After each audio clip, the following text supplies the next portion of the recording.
Hey folks, welcome to another episode of the Peach Pundit Podcast. Jason Pye, joined as always by Scott Turner and Buzz Brockway. So good to have all of us back at once. This is amazing. I know. Yeah, Buzz, I missed you last week. I know you missed me the week before. I missed you guys too. Hearts were sad. Yes. But the band is back together. Yep. At least, well, I guess not figuratively. I mean, we're not physically together. You know what I'm saying. We're Nirvana. We're not Foo Fighters. Yeah, exactly. Yeah. Well, let's hope we're not Nirvana. Just got a little real, Scott. Thanks for that.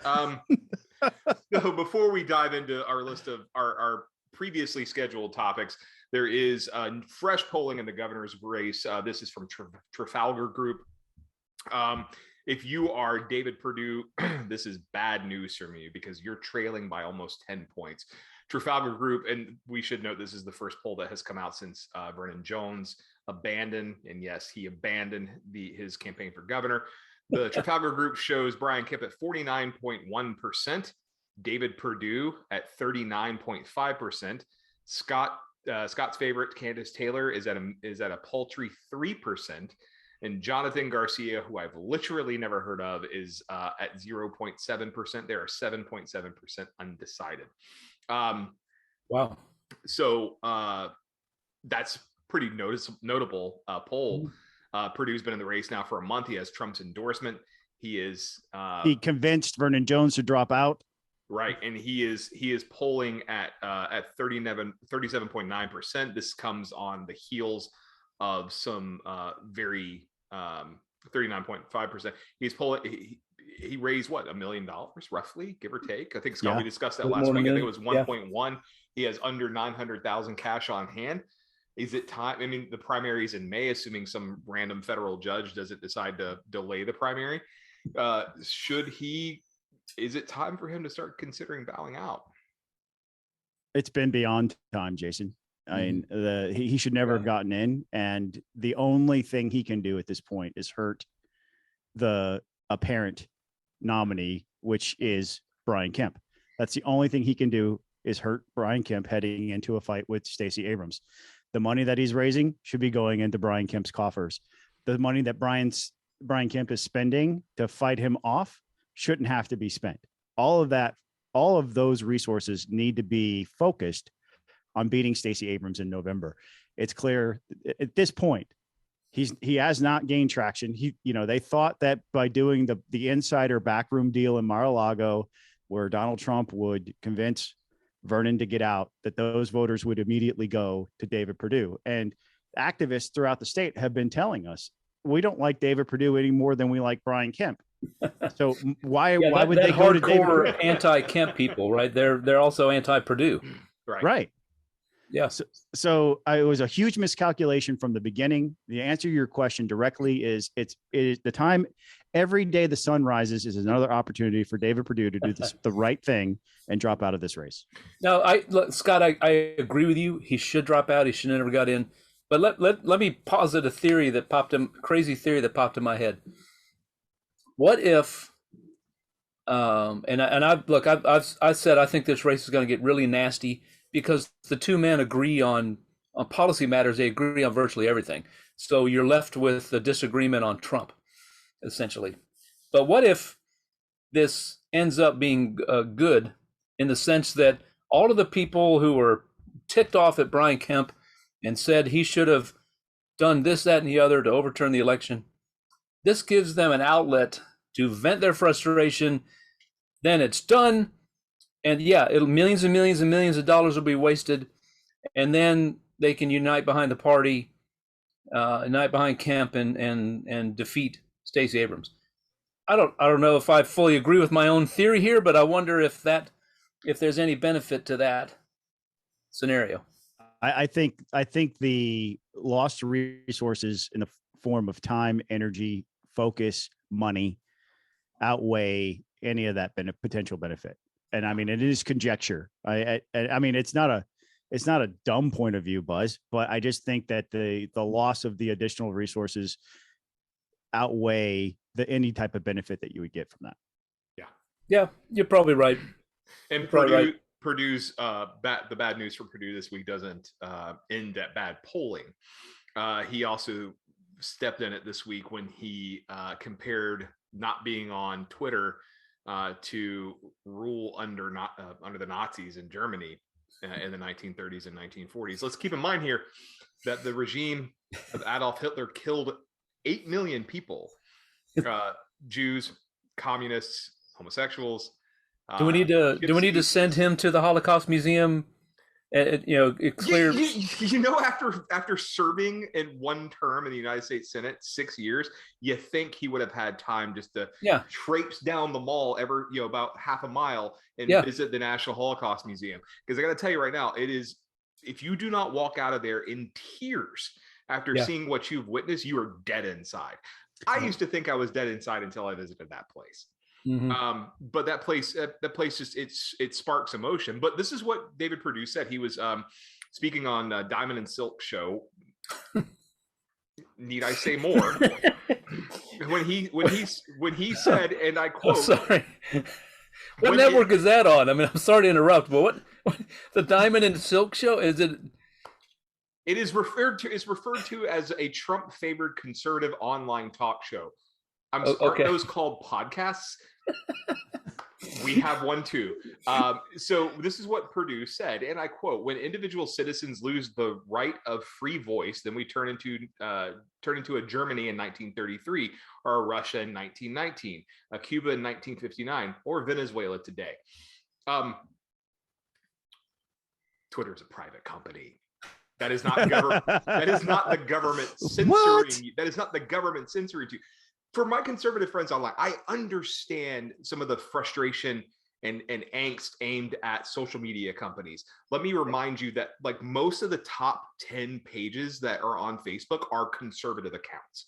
Yeah. And Twitter does it. Twitter and Facebook do not understand sarcasm. You can get censored pretty easily, even if you're being stupid and you're just, you want to fight about it?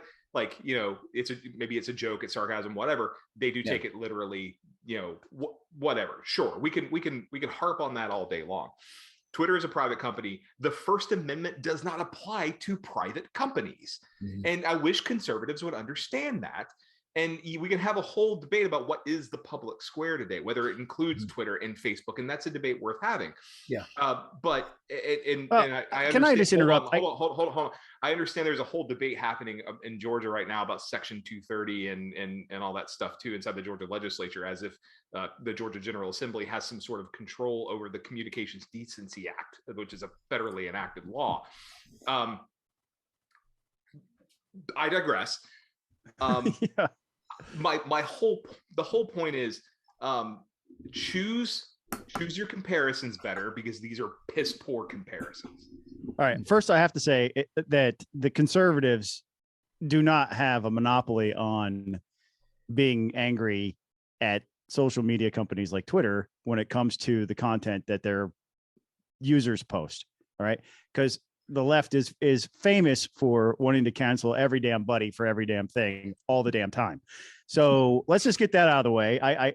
It's not that conservatives don't understand. It's that people don't understand. Yeah. This is a private company with terms of service that we all agree to when we sign up to use the services. So let's not just blame this on conservatives, but you're absolutely right. Let's give up the whole Nazi thing, people. Yeah. Let's just stop that nonsense. Please. Godwin's law applies. Yeah, right. Yes. Google Godwin's law. Mike Godwin is the person who came up with that. The first person to invoke Nazism or Nazi Germany loses the debate. And so right now we have a sitting congresswoman from Georgia and a failed senator / gubernatorial candidate who've gone there. And yes, definitively, they've lost the debate. It's whether you're talking about the Gazpacho police or the Twitter Nazis, you lost the debate. And their polling numbers back that up, Mr. 39.5. Buzz, go, your turn. I don't know what to say. I mean, Perdue's campaign has just not lit the fire that they predicted, and I think it's I glanced this morning at a political playbook at a morning consult poll. It's more and more it's sinking in among Republicans that just standing up and saying Donald Trump supports me is not the golden ticket that it once was. And I think we're going to see that. Vernon Jones is going to experience that in the 10th, I believe. And I think David Perdue is starting to experience that. We talked about it a few weeks back when David Perdue was at the Faith and Freedom event. He was just, hey, it's all about Trump. It's all about Trump. And, I've been getting bombarded on Facebook by his ad of Donald Trump. The David Perdue ad that's going over and over and over again is just Donald Trump saying, Brian Perdue let us down. I fully trust David Perdue. That's not going to win the election. And that's not going to light a fire. And there are conservatives and Republicans mad at Brian Kemp. And for some I can't see Perdue beating him. I just can't see it. And for some of us, a Trump endorsement is a surefire way to get us not to vote for you. There's a growing number. I'm telling you, more and more I talk to people, and there's a growing number of people saying, if Trump's endorsed you, I can't vote for you. Well, it certainly seems if like if you're a stop the steal person. It certainly seems like that literal stranglehold he's out in the Republican Party is starting to subside some, which is in Georgia. I think it's all over. Do you? Because the CBS poll recently done says that 69% of Republicans want to see him run again. Which I would say. I think that sure. And the media and the Politico playbook this morning was like, we're not ready to declare him dead because blah blah blah. And I don't think Donald Trump's dead politically. He still has enormous influence. However, that's should he run for president in the minds of people 2 years out when we haven't even gone through the midterm yet. Who is the alternative candidate out there? Ron DeSantis is looking better and better every day. Yeah, right? I mean, maybe it's Ron DeSantis. Maybe it's, I don't know. There's going to be a cast of thousands running. Maybe. And so maybe Brian Kemp. Maybe people are going to gravitate to the big name, and the first name that pops in their mind is Donald Trump. Yeah, right. I think that's a mile wide and an inch deep. The more that he does things like endorse a Vernon Jones in the 10th congressional district, the more he does stuff like that, the more he weakens his grip and his influence in Georgia. Well, and we talked about it. Look, there's only one scenario in this governor's race that benefits Donald Trump, and that's David Perdue beating Brian Kemp and then beating Stacey Abrams. All other scenarios hurt Donald Trump in the state of Georgia and hurt him nationally, because it makes him look like, what it seems to me is that he's out for revenge. That's all he's about. He's out for revenge for his own personal grievances. So I don't know do we have Mike Collins in the congressional 10th on the agenda at all? Because I'll just make a quick point about it. Well, I'm actually about to. I was just about to segue over to segue away because one of you mentioned Vernon Jones, and I was going to say it doesn't seem to be having a good go of things in Georgia's 10th congressional district. And we talked, Scott, I know we talked a little bit about this last week about how not a good idea it was to have someone from DeKalb County running in what is a very rural district. That at its closest, DeKalb County is about 15 miles from the 10th congressional district. Miles away and light years away culturally. Right? No, not criticizing either group and just saying it's a different world. No, I mean, DeKalb County's Decatur, and it's very close to Atlanta and the biggest cities in the 10th. I mean, Athens, part of like Athens Metro, I think. I can't remember if the new district has all of Athens in it or not, if it's divided down the middle. I don't remember. But Athens would be one of the biggest cities in the district, if not the biggest city in the district. And it is very different. Life moves a lot slower in rural areas. Someone who's lived in both rural suburbs and a city. But it's already being used against him, which color us all shocked that Mike Collins, who is all intents and purposes is probably the front runner in this race in Georgia 10. Was at an event over the weekend. I was actually walking to a party in Arlington when I saw the video, or leaving a party, I don't remember which. And it's just like, oh, you raise your hand if you want to be represented by someone from DeKalb County. And I think only one hand went up, and I think that was Vernon Jones. No, the Vernon was in the video. He was in the lower right-hand corner, and there was a guy way in the back row who raised his hand and was like waving it, like, well, look at me, I'm right here, I'm the guy. Vernon would be representing, the funny thing about it is Vernon wouldn't be represented by someone from DeKalb County because he doesn't live in the district. There's no requirement. Right. There's no requirement. Right. Well, he might be represented by someone from DeKalb County because Hank Johnson's from DeKalb County. He doesn't live in Georgia's 4th. Right.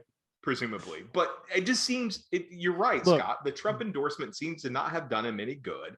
It makes Trump look completely out of touch. Again, color me surprised. But how brilliant is Mike Collins for playing that angle? I mean, he stands, and it wasn't just once that he did this. I saw 2 separate videos, 2 separate crowds where he said, tell me you want somebody from DeKalb County who voted twice against the heartbeat bill to be your next congressman. If you're that person, raise your hand. And nobody in the room, nobody in the first room. And the one guy in the second room was much larger. It was probably 3 times as many people. It was a theater that was absolutely packed. And that one guy in the back's waving his hand, and the rest of the people are there saying, I don't. The rest of the crowd sitting like this, exactly, right, with their arms crossed. No, it's smart on Collins' behalf. And look, nobody really paid attention to him. He didn't catch much fire at all.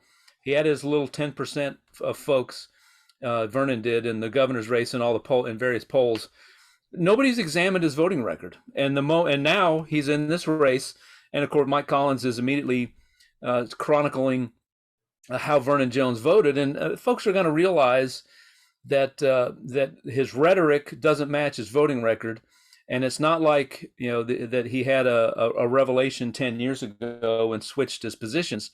We're talking about votes that he cast in the last 2 years while he was in the legislature that directly contradict what he says he stands for on the campaign trail, and what he claims. He claims that I was at an event some time ago where he was, a very moving account of how he's been pro-life his entire life.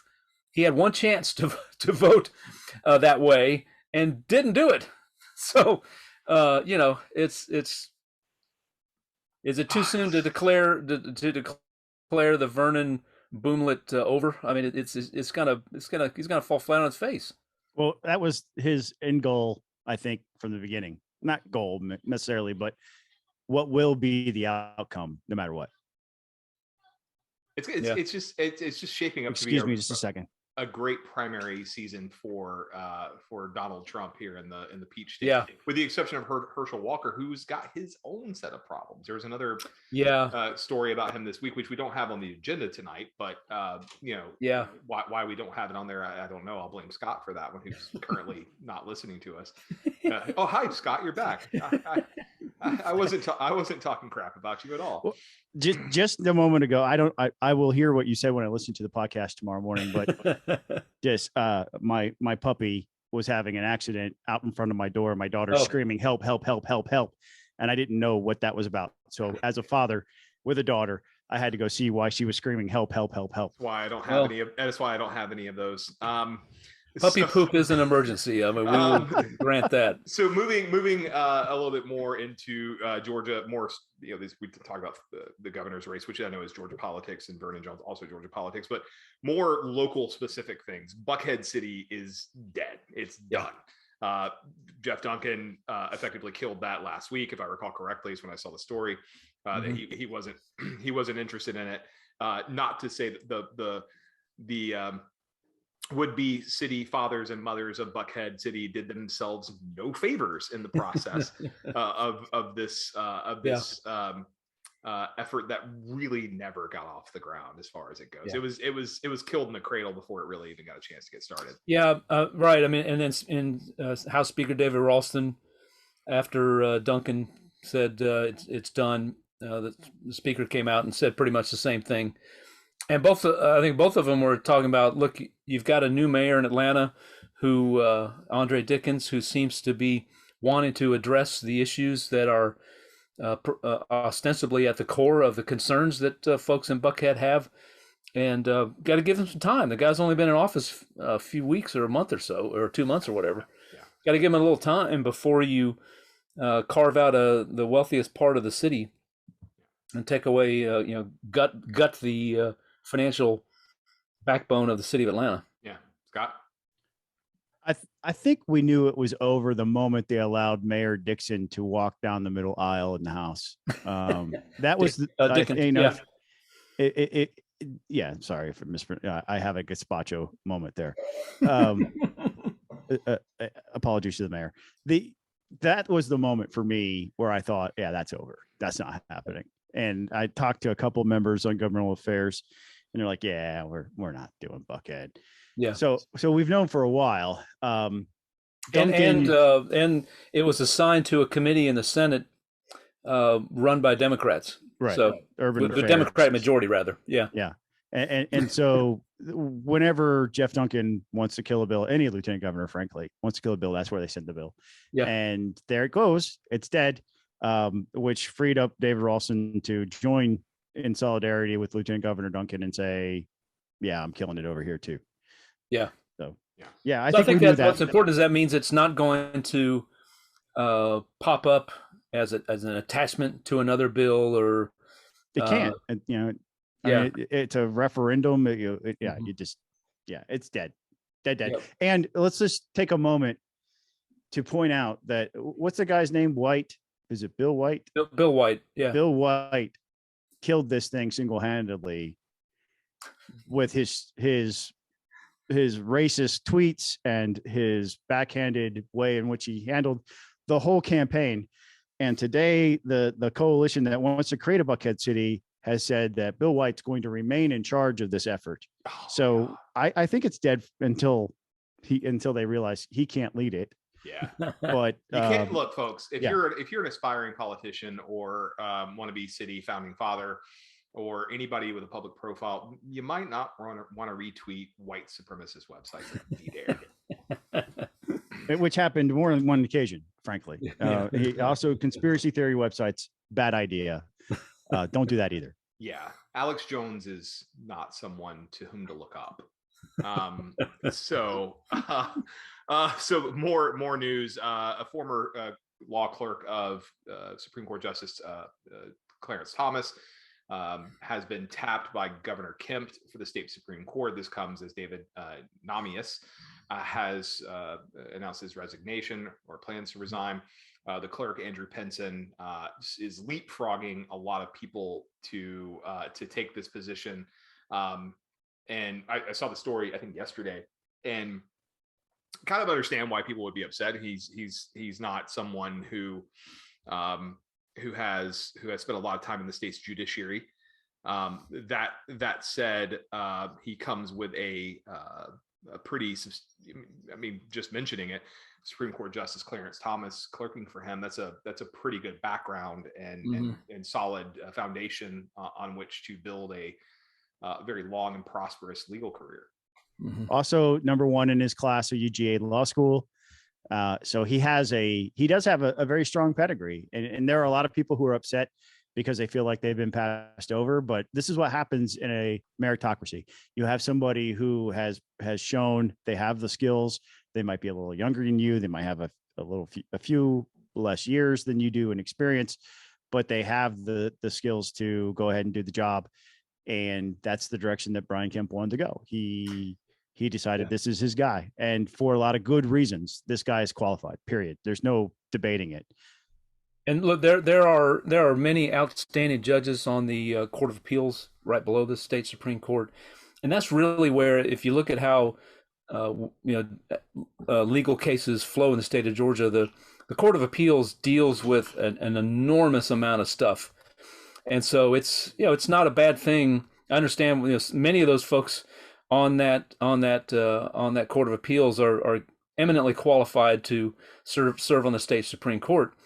And in fact, just not too long ago, Justice Dillard, when there was an opening on the Supreme Court, took his name out, saying that the amount of workload that we have on this is too great. I can't step away from that right now. So right.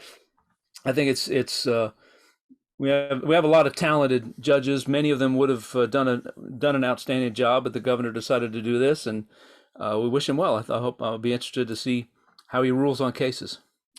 it will be it'd be fun to watch his career. You know, I mean, I can understand some of the frustration here. You know, he was going to run for Georgia Court of Appeals, seemed to be not having a good go of it, and now he won't be up before voters until 2024. I really wish we would redo how the state Supreme Court's done. You know, all the I mean, I'll make your point. I think we're going to agree, but go ahead, Jason. I mean, you know, like 1 15-year term or something like that. Yeah. You know, it'd be a lot easier to amend the Georgia Constitution than it would be to amend the federal Constitution. Since I brought that up, I should say I'm not in favor of, you know, changing the way we do judges at the federal level, or expanding the number of judges on the Supreme Court. But it seems I don't know. It just seems like we'd be better served as a state if we were allowing governors to appoint, you know, for 15 years or however long. Yeah, well, and I think that we have a weird situation where we have elections for judges, but we don't really, because as they get close to an election and they're ready to retire, they resign so that an appointment was made.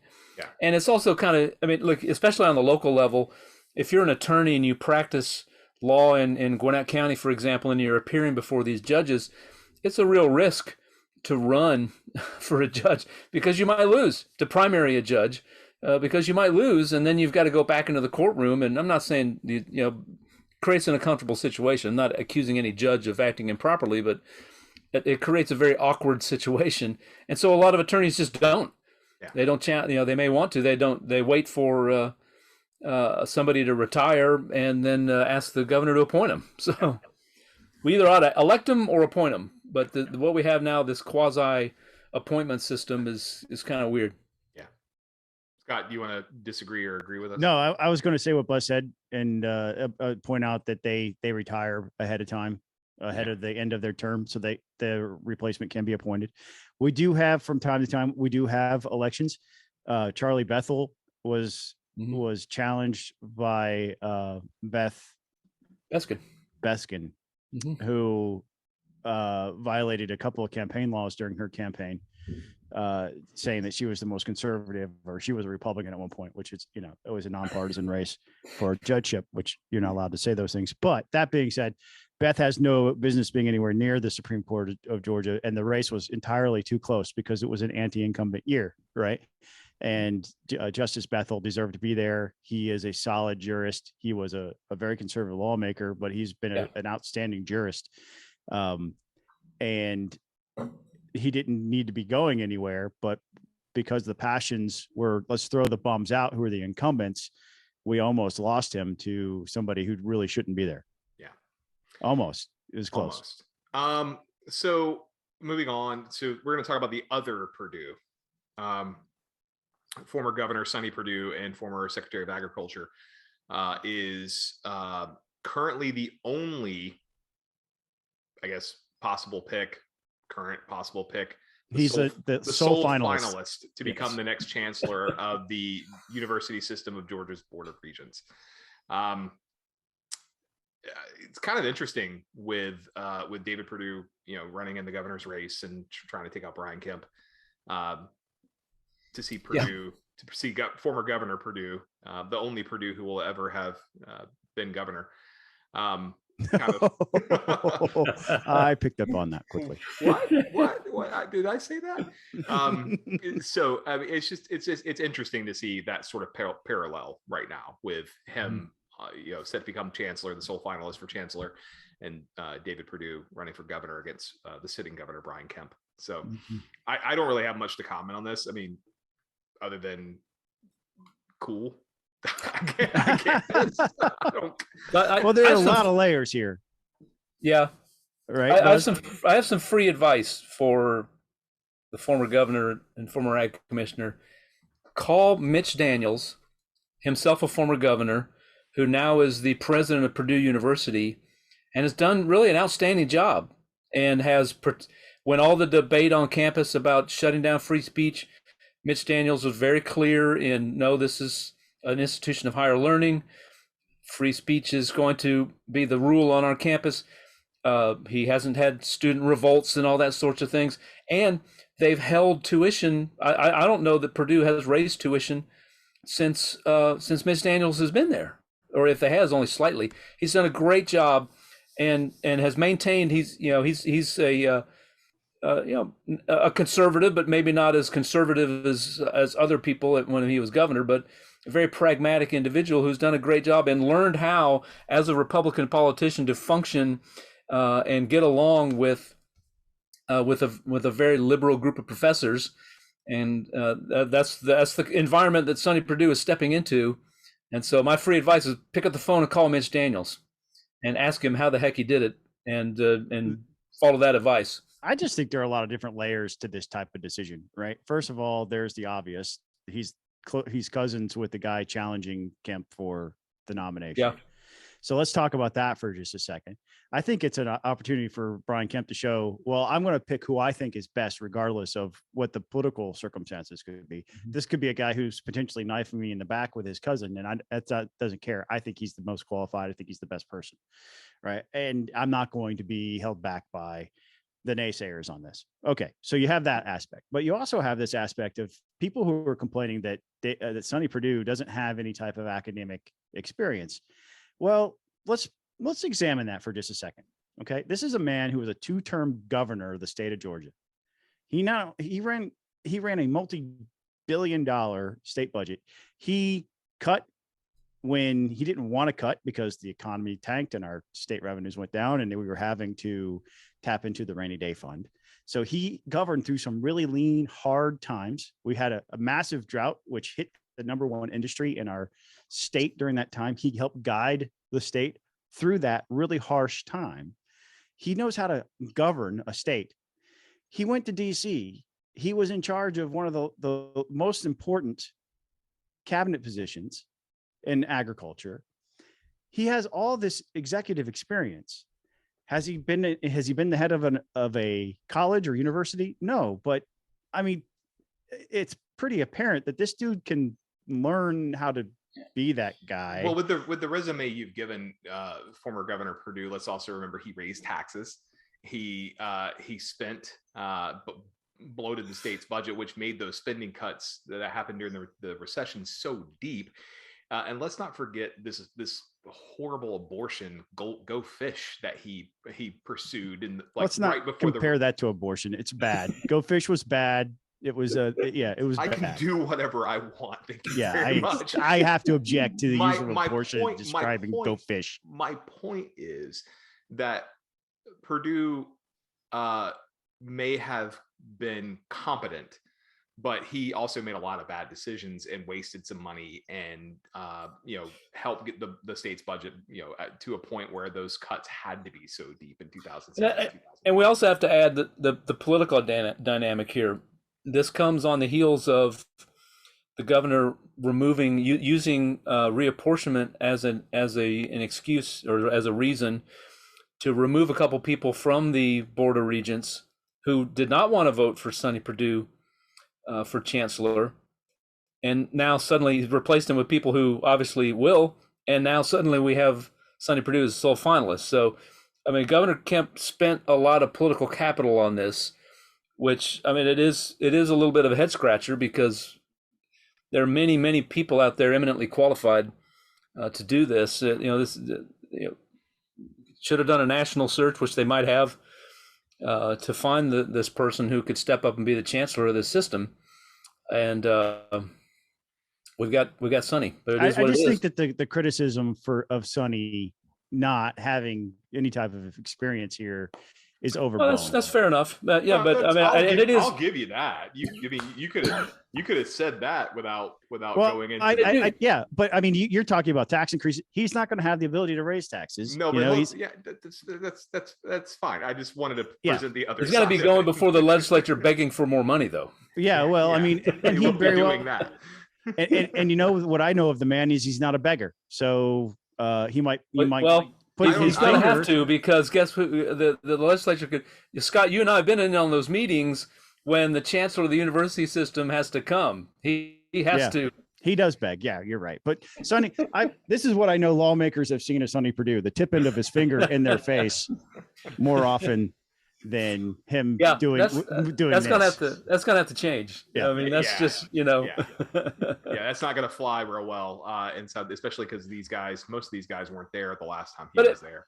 But Scott, I think you make a good point that, I mean, this job is not, Sonny Perdue is not going to be deciding what a professor at Southwest State University teaches in his class. None of that stuff. That's all going to be, he's a manager. He's going to have to be a manager of a very large system, an executive of a very large system. That's the kind of skills you need for this position. It helps to understand the college environment because you got to learn how to get along with these folks. But that's why I say call Mitch Daniels. So another interesting story that comes out of WSB, and this one, and when I say interesting, I mean it. A former state official is facing an indictment because she is accused of faking 2 pregnancies to collect thousands of dollars in leave pay that she should not have received. And as Scott said, two pregnancies. She got away with it the first time, so do it again, I guess. Yeah. And I would say as guys, we wouldn't have that opportunity to fake a pregnancy, but in this day and age, anything goes. So yeah. Well, this one's just, I mean, it's $100,000 a year job. Yeah, wow. I guess she really wanted some time off, and she was willing to fake a pregnancy for 9 months to get it. I mean, could you imagine commitment? That is can you imagine that level of commitment? You gotta tip your hat. Yeah. I mean, so and you pulled it off once. Let's try it again. Yeah. And you know how she got caught? I didn't read that part now. So this is how she got caught. She had bought a fake pregnancy belly that she was wearing under her maternity clothes to work, and her fake pregnancy belly slips off, and one of her coworkers spots it and is like, "That's not right." And the coworker blows the whistle, and they do this investigation where they're like, "Well, who's the father of your children? And do you have photos of your children?" And she produces photos of children that do not match her skin tone. So she makes up this African Nigerian last name of a guy that she is supposedly is the father of her child, and that guy doesn't exist. So she's getting charged with identity theft now. I mean, look, people, I tell you all the time, pay attention to things in Georgia because it's the most entertaining thing you can watch. I'm not kidding. This is real life. This actually happened, and it wasn't an episode of The Office. This is beautiful. All you can say is what a time to be alive. I mean, I don't know how else to respond to this. GVRA, which is an organization that's devoted to helping people get jobs and job skills that have a hard time with learning vocational disabilities. Rehab, right? Yeah, vocational rehab. You have a hard time getting jobs for various reasons, usually because they're special needs individuals. And this is the type of person who's, they're the external affairs director. They deal with the media and making sure these stories are told. And she faked 2 pregnancies and only got busted once. If you would just put that level of commitment into your job. Right. I mean, just think about how much more efficient it would be, and how much more efficient state government would be. How much better the agency would look if you did your job with that much commitment. What was it Coolidge said? Maybe the fact that she did this is a good thing, because Coolidge said, I think efficient government is tyranny. So yeah, there is that. Moving along to our next. So I'm going to lead into this story with this note. Last night, something very wild occurred in San Francisco. 3 San Francisco school board members were removed from this, according to CNN. Mm-hmm. 3 San Francisco school board members were removed from their positions by voters on Tuesday. Following a tough recall campaign that pitted Democrats against Democrats, as interlocking controversies over school closings and renamings fueled a well-funded backlash. San Francisco is not a conservative utopia. No. Quite the opposite. It's basically like progressive policies in a bubble. Yes. If I were gonna put it in any particular way, the fact that 3 school board members were removed from their positions because of voter angst in San Francisco, and it wasn't even close. Right. 3-1. Yeah. Overwhelmingly. Blown out. Yeah. So I think they're. Yeah. Go ahead. I say all that to say this: if this is happening in the progressive bastion that is the Bay Area in California, politicians everywhere need to take notice. Yeah. Yeah. Yeah. I mean, I think this, San Francisco, they were the ones you might recall that were attempting to, excuse me, rename a school. Rename a school that was named after Abraham Lincoln because Abraham Lincoln was now problematic. That after the backlash that stopped. There were other crazy things that they did, but they were since August of 2020, that school's been open. So they've actually, August of 2020, schools have been open there, and so yet the backlash continued until 2022. And I think from what I read in another publication other than CNN was that there was a school in San Francisco that was meant for the top students, and in the name of diversity, equity, and inclusion, they were in the process of trying to shut that school down, frankly, because there were too many Asian kids in the school, and wasn't as diverse enough. And you see this happening. This in various places. This is the answer to dealing with, not enough diversity in a school is to shut it down, and parents were furious about that. And so I think that was all these things sort of accumulated, and to the point where you had this backlash. So I mean, we've seen it in Virginia, the governor's race, where a state that Biden won by 10, 12 points or whatever. It was erased, and school issues were a huge part of that. And now you're seeing San Francisco. I mean, I think, I've heard others talk about it. John Podhoretz and others have talked about it. We're kind of witnessing the birth of a parents' movement, where they've seen what's happening in schools, and for all across the political spectrum now we see it. It's not just the left wants to paint this as a bunch of crazy right wingers. Jason, as you pointed out, this is as progressive as you can get in the city of San Francisco, and they're still looking at their schools and saying, we don't like it.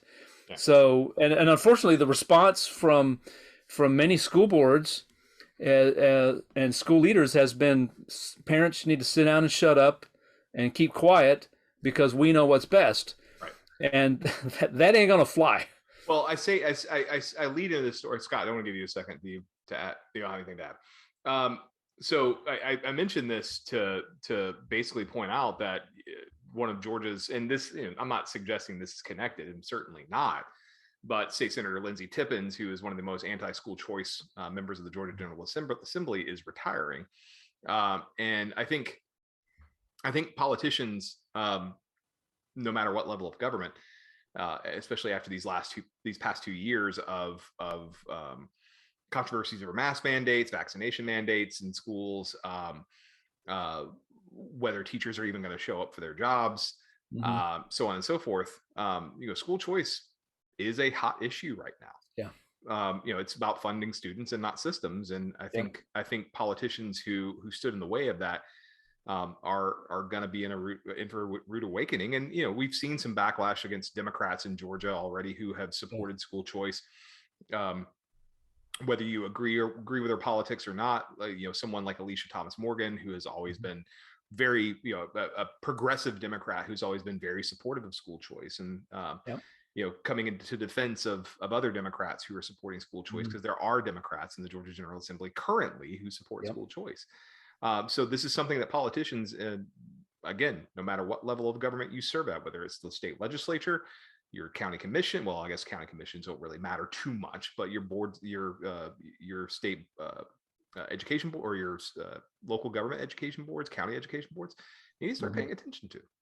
Yes, absolutely. Stop fighting it.